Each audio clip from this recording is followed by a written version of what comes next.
Dear friends, EOQ पे एक numerical हम देख लेते हैं। मतलब इकोनॉमिक ऑर्डर क्वांटिटी अगर हम लेके चलें तो हमारी टोटल इन्वेंट्री कॉस्ट पे कैसे असर पड़ता है, ये हमें इस एग्जांपल के जरिए समझ में आ जाएगा। तो ये दिया है कि an auto part supplier sells Hardy brand batteries to car dealers. एक ऑटो पार्ट सप्लायर है जो हार्डी ब्रांड की बैटरी कार डीलर्स को बेचता है। The annual demand is 1200 batteries, 1200 battery उसकी साल में बिकती हैं। एनुअल डिमांड उसकी 1200 बैटरी की है। The supplier page ₹28 for each battery. इसकी कॉस्ट हर आइटम की, हर बैटरी की 28 रुपए है। And estimates that the annual holding cost is 30% of the battery value. और ऐसा अनुमान है उसका कि करीब 30% उसकी कॉस्ट आती है, holding cost, annual holding cost आती है। बैटरी वैल्यू का 30% होल्डिंग कॉस्ट है। होल्डिंग पे कॉस्ट इस बैटरी वैल्यू की 30% के आसपास बनती है। It cost ₹20 to place an order. एक ऑर्डर प्लेस करने की कॉस्ट है, मतलब पर ऑर्डर कॉस्ट आ गई ₹20। The supplier currently orders 100 batteries per month. अभी वो नॉर्मली 100 बैटरी पर मंथ का ऑर्डर देके चलता है और ऐसे करके 12 महीने में 1200 बैटरी अपनी बेच लेता है मंगा के। लेकिन आपने बताना है उसे कि क्या ये ऑर्डर साइज आपका 100 बैटरी वाला सही है या इसके अलावा कोई और बेटर या बेस्ट ऑर्डर साइज हो सकता है। तो हमें EOQ हम जानते हैं कि ऑर्डर का सही साइज बताता है, जिसपे कि हमारी इन्वेंट्री कॉस्ट मिनिमम हो जाती है, जहां ऑर्डरिंग होल्डिंग कॉस्ट बराबर हो जाती है दोनों और टोटल इन्वेंट्री कॉस्ट मिनिमम हो जाती है। तो हमें EOQ लगाने से पहले कह रहा है कि आप बताइए इसी ऑर्डर के साइज के साथ अगर हम चल रहे हैं तो हमारी क्या ऑर्डरिंग, होल्डिंग और टोटल इन्वेंट्री कॉस्ट आ रही है, वो बताइए करंट ऑर्डर साइज पे। और बाद में कह रहा है EOQ कैलकुलेट करके बताइए कि सही ऑर्डर साइज EOQ मॉडल के मुताबिक क्या है। और फिर उस सही ऑर्डर साइज के या ऑप्टिमल ऑर्डर साइज के साथ अगर हम चलते हैं तो हमारी ऑर्डरिंग कॉस्ट, होल्डिंग कॉस्ट और टोटल इन्वेंट्री कॉस्ट क्या आएगी। क्या इससे कोई फर्क पड़ेगा हमारी टोटल इन्वेंट्री कॉस्ट पे? तो इसको हम सॉल्व करते हैं और समझ लेते हैं। यहां जो चीजें दी हैं हमें मालूम है कि ये दिया है इधर एनुअल डिमांड, डी दिया है एनुअल डिमांड 1200 बैटरी हमारी एनुअल डिमांड है। होल्डिंग कॉस्ट दिया था 30% of the battery value. Battery value थी या आइटम कॉस्ट क्या है? आइटम कॉस्ट है ₹20 पर आइटम, पर बैटरी। और इस पर बैटरी की जो आइटम की कॉस्ट है उसका 30% होल्डिंग कॉस्ट बताया था। 20 बैटरी का वैल्यू 20 नहीं 28 है। 28 रुपए की एक बैटरी उसको पड़ रहा है। हाँ, 28 रुपीज का एक बैटरी है और उसका 30% उसको लागत आ रही है होल्डिंग पे।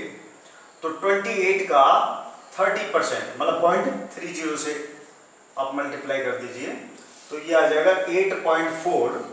होल्डिंग कॉस्ट है ₹8.4 पर बैटरी पर ईयर। ये हमें पर बैटरी पर ईयर में चाहिए। इसके बाद ऑर्डरिंग कॉस्ट एस हमको मालूम है ₹20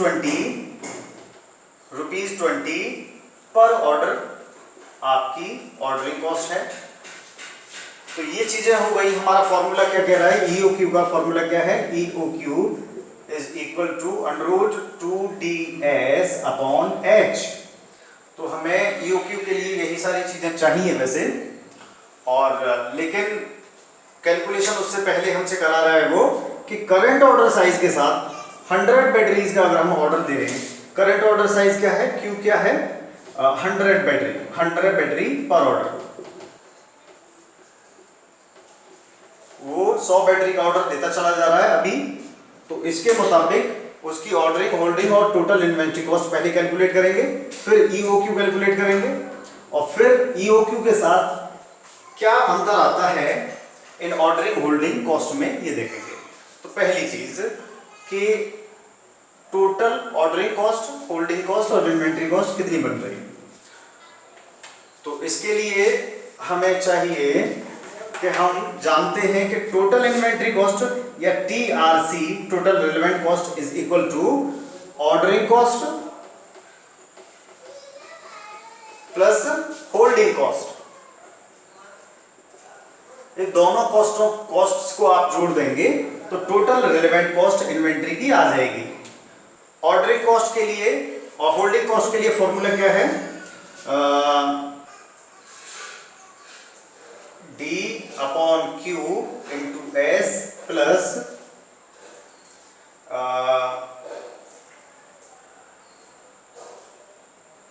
Q/2 इंटू H। ये ऑर्डरिंग कॉस्ट आ जाएगी। एनुअल डिमांड कितनी है, अभी ऑर्डर साइज क्या चल रहा है, ऑर्डरिंग कॉस्ट क्या है, तो ऑर्डरिंग कॉस्ट आ जाएगी पर ऑर्डर, और ऑर्डर साइज क्या चल रहा है upon 2 into H holding cost, ये आपकी होल्डिंग कॉस्ट आ जाएगी। तो अभी एग्जांपल में आपकी एनुअल डिमांड है 1200 बैटरी का, और ऑर्डर साइज हमारा अभी है 100 बैटरी का, और ऑर्डरिंग कॉस्ट हमारी 20 रुपए पर ऑर्डर आ रही है। ऑर्डर साइज यहाँ पे Q आगे 100 हो जाएगा और 2/H holding cost per battery per year 8.4, इनको आप मल्टीप्लाई कर दें तो टोटल रेलेवेंट कॉस्ट आपकी आ जाएगी इस तरीके से 240 रुपए प्लस 420 रुपए और 660 रुपए टोटल रेलेवेंट कॉस्ट। ये 240 रुपए आ गई आपकी ऑर्डरिंग कॉस्ट और 420 रुपए आई होल्डिंग कॉस्ट, इन दोनों का टोटल 660 रुपए। अगर आप 100 बैटरी का ऑर्डर देके चल रहे हैं तो आपको साल में 660 रुपए इन्वेंट्री पे खर्चा हो रहा है। अब हम जान लें ईओक्यू। पहला आपका आंसर आ गया ए कि आपकी जो ऑर्डरिंग कॉस्ट क्या आ रही है करंट ऑर्डर साइज के साथ, होल्डिंग कॉस्ट क्या आ रही है और टोटल रेलेवेंट कॉस्ट क्या आ रही है। इसके बाद ईओक्यू।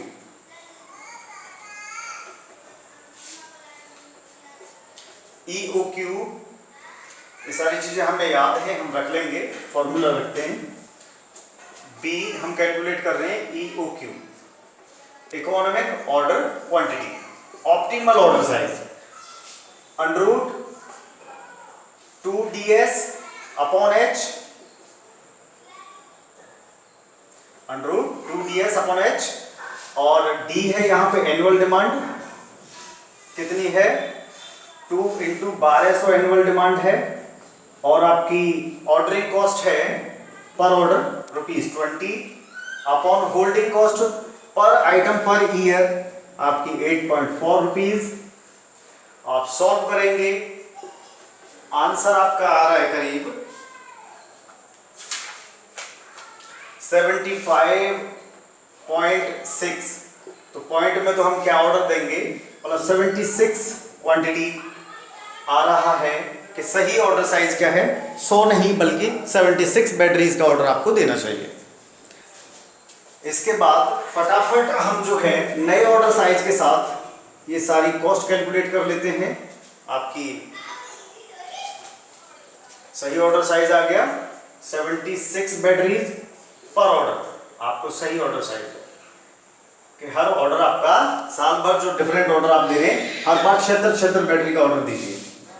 अब सी ये कह रहा है कि टीआरसी क्या रहेगी, क्या अंतर आएगा ऑर्डरिंग कॉस्ट में, होल्डिंग कॉस्ट में और टोटल रिलेवेंट कॉस्ट में अगर हम ऑर्डर साइज जो है 100 की बजाय 76 कर दें। तो यहाँ ऑर्डरिंग कॉस्ट को कैलकुलेट करने के लिए एनुअल डिमांड हमारी वही 1200 रहेगी अपॉन 76, अब 100 नहीं बल्कि 76 ऑर्डर साइज हो गया।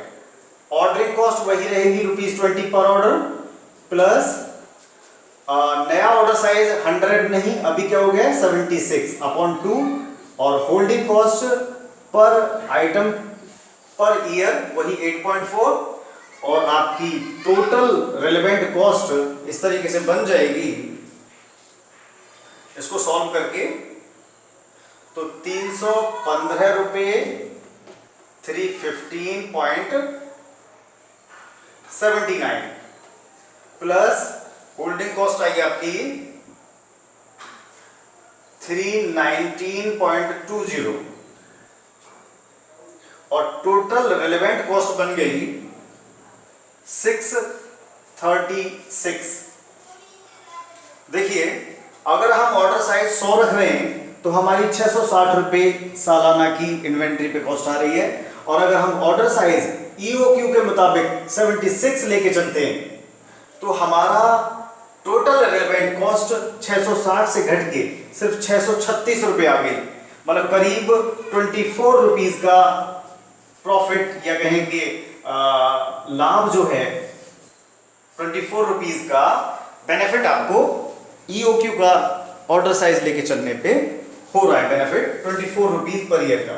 ये एक छोटा सा हमने एग्जांपल लेके देखा तो आपको 24 रुपीज छोटा लग रहा होगा, लेकिन अगर बड़ा ऑर्डर साइज होगा तो EOQ के मुताबिक ये लाभ भी आपका बड़ा निकल के आएगा। कुल मिला के आपका ये नया ऑर्डर साइज आपके लिए बेनिफिशियल है, आपकी टोटल रिलेवेंट कॉस्ट को घटा रहा है। ठीक है, तो ये एक बेस्ट ऑर्डर साइज है आपके लिए।